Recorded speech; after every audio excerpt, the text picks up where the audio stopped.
Monsieur le maire, mes chers collègues, moi je ne souhaite vraiment pas polémiquer sur ce sujet. Je remercie Mme Philippi pour cette interpellation qui veut lancer une polémique sur le sujet. Moi je ne souhaite pas du tout m'engager sur ce terrain-là. Je rappellerai juste que la région a en effet pris des initiatives, et il se trouve que les initiatives qui étaient proposées allaient bien au-delà sur certains sujets, ne nous paraissaient pas réalisables. C'est la raison pour laquelle des votes ont été faits. Mais voilà, je veux surtout ne pas revenir sur ce point-là, tout simplement parce que nous tous, dans cette Assemblée, les Orléanais, les Loiretains, on l'a dit, sommes confrontés à cette difficulté de pouvoir obtenir des rendez-vous.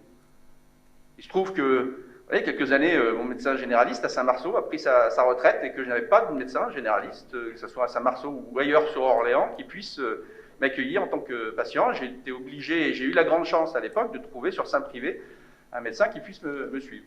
Il se trouve que j'ai besoin d'aller voir un spécialiste et qu'aujourd'hui, je suis obligé d'aller voir ce spécialiste à Paris parce que je n'ai aucune possibilité d'obtenir un rendez-vous. Je vais même vous dire une chose, j'étais pour une autre raison à l'hôpital il y a quelques semaines et on m'a expliqué qu'en fait, il était, pour un cardiologue en l'occurrence, plus facile d'aller aux urgences dès qu'on avait quelques palpitations que d'espérer avoir un rendez-vous. Et que donc, en gros, on m'expliquait qu'aujourd'hui, pour avoir un rendez-vous, il faut aller, alors qu'on n'y a pas été, que ça n'a pas été prévu, on doit aller se présenter donc, à l'hôpital, et donc aller à l'inverse de tout ce que l'on cherche à faire, c'est-à-dire planifier des visites et pouvoir éviter d'en arriver à des cas extrêmes et des cas d'urgence. Donc aujourd'hui, voilà, on est tous confrontés à ce problème-là. On a conscience, les uns et les autres, de l'importance de cet enjeu. Et donc je ne souhaite pas rentrer dans une polémique, mais faire des propositions très concrètes. D'abord vous dire que ce que vous avez fait, très concrètement, si nous avions dû être élus il y a 2 ans, on aurait évidemment fait la même chose. On aurait évidemment travaillé sur un certain nombre de sujets pour arriver à obtenir des résultats, pour aider les Orléanais, aider les habitants de la métropole, parce qu'en réalité, tout ça, ça ne s'arrête pas aux frontières de la ville. Et j'y reviendrai. Donc évidemment, il faut que nous engagions tous dans cette démarche pour pouvoir trouver des solutions. Et cette solution d'aller vers une école, en l'occurrence à Zagreb, fait partie des solutions que nous devons engager pour pouvoir, du coup, être en situation d'avoir des professionnels de santé qui s'installent sur Orléans dans les années à venir. C'est une des solutions. Et cette solution-là, pour une cinquantaine aujourd'hui, peut-être plus demain, c'est aussi non seulement penser à l'avenir sur notre territoire, mais tout simplement penser à une chose très simple, c'est que on peut mettre, et on mettra bien évidemment des conditions de remboursement des aides qui auront été versées à ces médecins. Mais la réalité, c'est quoi? C'est que sur une formation aussi longue, ces jeunes vont s'installer à Orléans, bien évidemment. Ils vont construire leur vie à Orléans. Quand on a 25, 26, 27 ans, quand on a rien fait de cursus, il y a de fortes chances pour qu'on ait déjà construit sa vie, en l'occurrence sur Orléans, sur notre métropole. Et c'est là qu'on pourra fixer un maximum de ces professionnels de santé. C'est en fonctionnant comme ça qu'on va y arriver.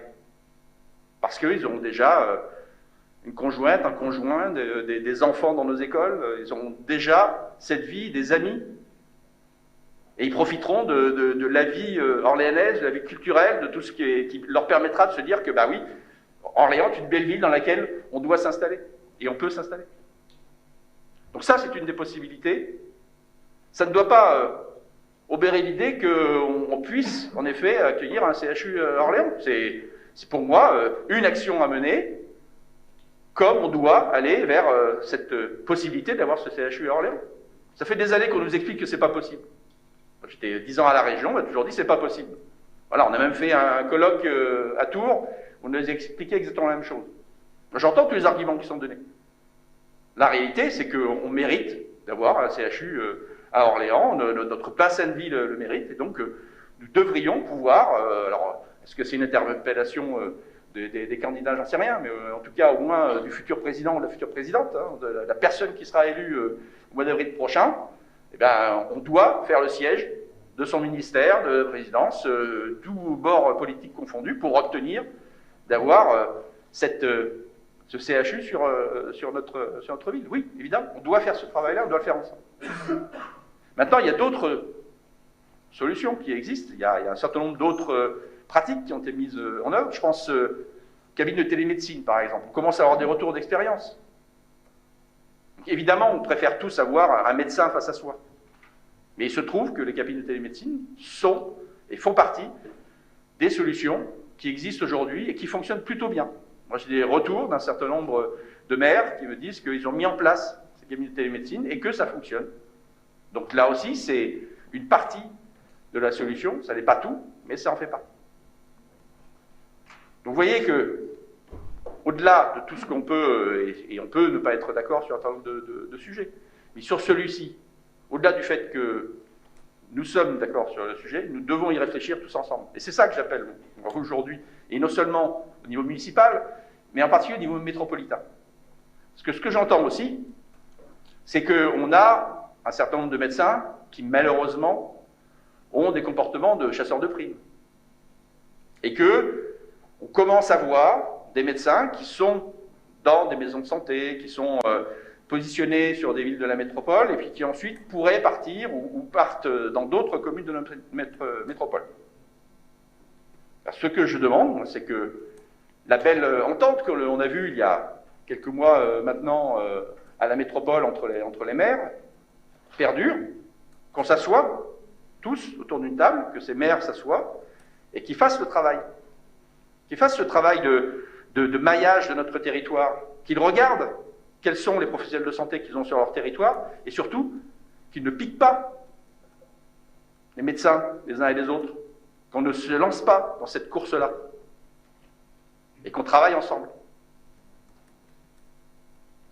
Donc on va, dans les prochains mois, les prochaines années, on va travailler ensemble sur ce sujet-là, qui en effet est un sujet que l'on traîne depuis plusieurs dizaines d'années, dont on comprend maintenant qu'il va empirer, parce qu'un certain nombre de médecins vont partir à la retraite dans les 5, 8, 10 années à venir.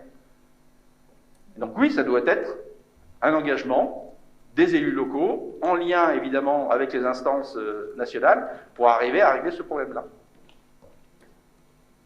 Vous voyez, on ne va pas aller rechercher les votes des uns et des autres d'il y a quelques années. Moi, je vous dis, on va travailler ensemble, il faut qu'on travaille ensemble sur ce sujet-là, et puis on arrivera à régler ce problème qui est crucial pour l'ensemble des habitants, non seulement d'Orléans, mais également de la métropole orléanaise et des Loiretains.